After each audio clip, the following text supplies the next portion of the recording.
there, welcome to another edition of AC 24/7. I'm Lamar Baldwin. President Joe Biden addressed the joint sessions of Congress in his second State of the Union. The Advocate Channel's MJ Lee has the details. Because the soul of this nation is strong, because the backbone of this nation is strong, because the people of this nation are strong, the State of the Union is strong. President Biden seizing on a major primetime address to a joint session of Congress to reflect on the past 2 years. The story of America is a story of progress and resilience. And lay out his vision for the next 2. Let's finish the job. Biden describing an inflection point for the country, arguing that the U.S. economy has made a turnaround. 2 years ago, the economy was reeling. I stand here tonight after we've created, with the help of many people in this room, 12 million new jobs. That the COVID pandemic is now in the rearview mirror. Today, COVID no longer controls our lives. And also touting some of his major legislative accomplishments. I signed over 300 bipartisan pieces of legislation since becoming president.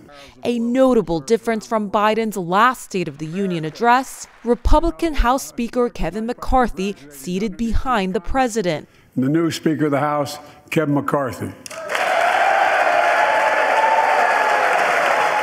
At times stoic as Democrats applauded the speech. Our democracy remains unbowed and unbroken. And at other times visibly trying to quiet his colleagues as they heckled Biden, including on the topic of entitlement cuts. Some Republicans want Medicare and Social Security to sunset. I'm not saying it's a majority. Let me give you, anybody who doubts it, contact my office.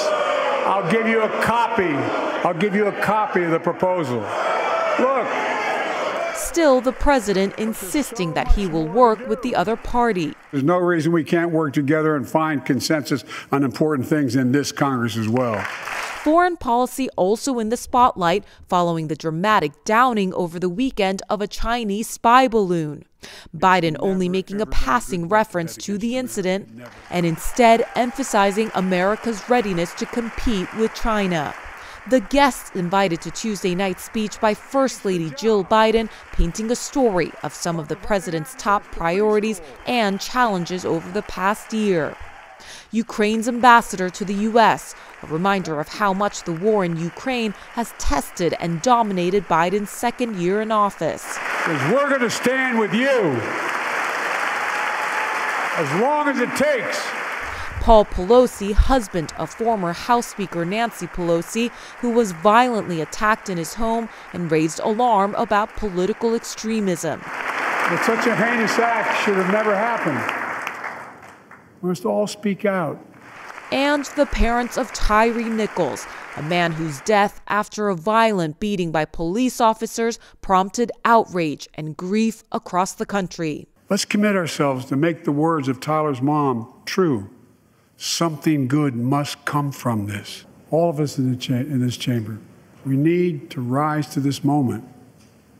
We can't turn away.